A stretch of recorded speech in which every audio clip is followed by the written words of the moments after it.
बलिया से खबर। ओवैसी के धमकी वाले बयान पर मंत्री बोले हैं। मंत्री आनंद स्वरूप शुक्ल ने क्या कुछ कहा वो हम आपको बताते हैं। उन्होंने कहा कि डरपोकियों की औलाद है, इस देश में योगी और मोदी का ही राज रहेगा। ये आनंद स्वरूप की तरफ से कहा गया। अब तुम्हारे मुगलों का राज नहीं आने वाला, ये भी उन्होंने कहा है। तो ये आपको बता दें, तुम भी डरपोक हिंदुओं की औलाद हो, ये मंत्रियों की तरफ से कहा गया। आनंद स्वरूप ने और भी तमाम चीजें कही। उन्होंने कहा जो मुगलों की तलवार से डरकर मुसलमान बन गए, अब हम मुगलों से नहीं डरने वाले, हिंदुओं की औलाद है।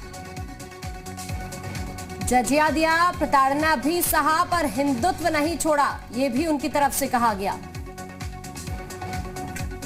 डरपोकों की औलाद असदुद्दीन ओवैसी के द्वारा हिंदुओं को चुनौती देने का जो दुस्साहस किया जा रहा है, मैं आगाह करना चाहता हूं कि इस देश में योगी और मोदी का ही राज रहेगा।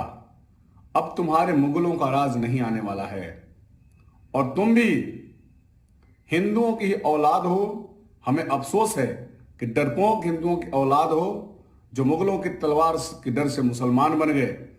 हम हिंदू उन बहादुर हिंदुओं की औलादे हैं जो मुगलों की तलवारों से नहीं डरे, जिन्होंने जजिया कर भी दिया, अनेक प्रताड़नाएं भी सहे, लेकिन हिंदुत्व को नहीं। इस वक्त हमारे साथ AIM से वसीम जी जुड़ गए। बहुत स्वागत है सर आपका जी मीडिया पर। पहले असदुद्दीन ओवैसी बयान देते हैं और अब उनके बयान को लेकर मंत्री आनंद स्वरूप शुक्ल ने पलटवार किया है। कहा है डरपोकों की औलाद, इस देश में योगी और मोदी का ही राज रहेगा और अब तुम्हारे मुगलों का राज नहीं आने वाला, ये भी उन्होंने कहा। आपका रिएक्शन इस पर चाहूंगी। मेरा नाम है मैडम आसिम वकार जी, माफ कीजिए सर, आसिम वकार जी। अब मंत्री जी ने बयान दिया और मंत्री जी इस बात पर नाराज हैं कि हम लोग यति नरसिम्हानंद का जो धर्म संसद हुआ उस पर सवाल खड़े कर रहे हैं। अगर मंत्री जी बहुत बहादुर आदमी थे, ब्रेव मैन, सुपरमैन, ही मैन, तो मंत्री जी से मेरा सवाल यह है कि जिस यति नरसिम्हानंद ने अभी कुछ दिन पहले एक हंस कर तंज करके एक वीडियो जारी किया जिसमें उसने कहा कि भारतीय जनता पार्टी की महिला नेताएं जो हैं उनके कैरेक्टर ऐसे हैं, गंदी गाली बकी, कैरेक्टर सवाल किया। बीजेपी की टोटल महिला नेताओं के, एक दो के नहीं, नाम लेके नहीं, अब उसने जितनी नेताएं बीजेपी की हैं महिला, सबको कहा। उसको अरेस्ट तो कर नहीं पा रहे हैं और ये बन रहे हैं ही मैन।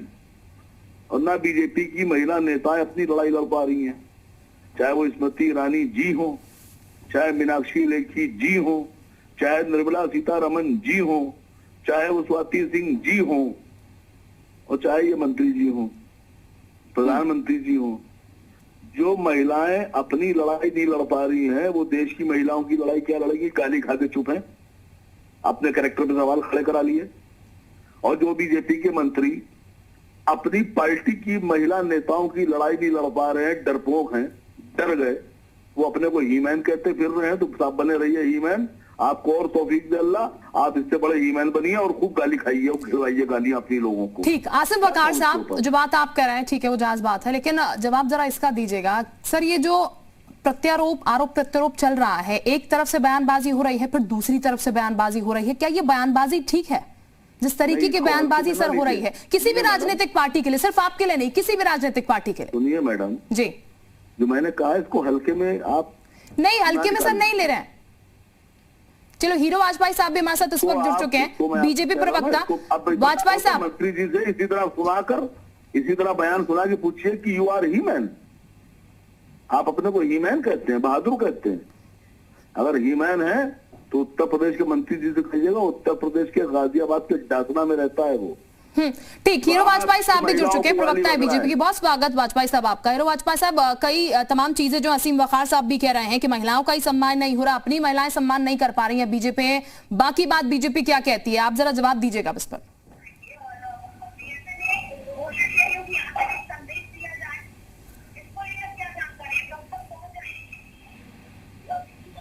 हीरो वाजपेयी जी, आवाज मिल रही है आपको? वाजपेयी साहब, आवाज पहुंच रही है आप तक हमारी? चलिए, शायद आवाज उन तक नहीं पहुंच पा रही। असीम वखार साहब हमारे साथ लगातार बने हुए हैं। असीम वखार साहब, आपकी बात तो मैंने सुनी, लेकिन शायद जवाब आपकी तरफ से मुझे मिल नहीं पाया। सर, ये जो आरोप प्रत्यारोप की राजनीति हो रही है, इस पर मैं जानना चाहूंगी, जिस तरीके की बयानबाजी हो रही है, क्या वो बेहतर है? जवाब तो मिला आपको, लेकिन आपको हजम नहीं हो पाया।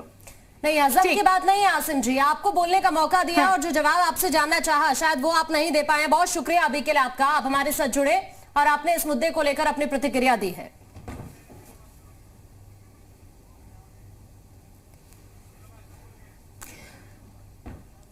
चले, हम इस वक्त हीरो वाजपेयी साहब हमारे साथ जुड़े हुए हैं, उनके पास हम सीधे चलते हैं। बीजेपी प्रवक्ता हीरो वाजपेयी साहब, बहुत स्वागत। वाजपेयी साहब, उम्मीद कर रही हूं आप तक आवाज पहुंच पा रही होगी हमारी।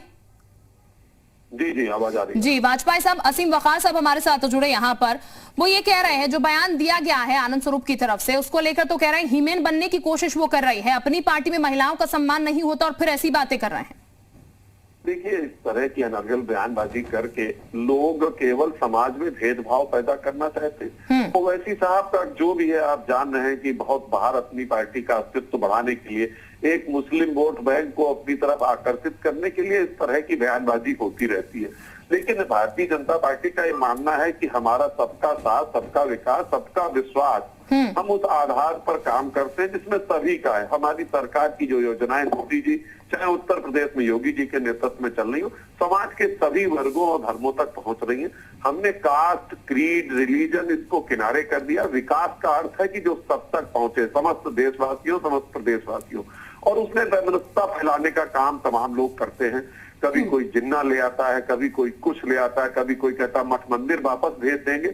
मुझे लगता है लोकतंत्र में जनता से बड़ी शक्ति किसी के पास नहीं है। यदि वो वैसी संसद में चुन के आते हैं तो जनता ने भेजा है, और यदि मोदी जी और योगी जी देश में प्रधानमंत्री और मुख्यमंत्री है तो जनता की ताकत है, और हमें जनता की ताकत पे भरोसा है। हमने जो योजनाएं सरकार की जनता तक ठीक है, आपको जनता की ताकत पर भरोसा है, लेकिन जिस तरह के शब्दों का भी इस्तेमाल चल रहा है आरोपों में, यह कितना सही, सवाल ये भी है। बहुत शुक्रिया आपका हीरो जी, आप हमारे साथ जुड़े और इस मुद्दे पर प्रतिक्रिया आपने दी।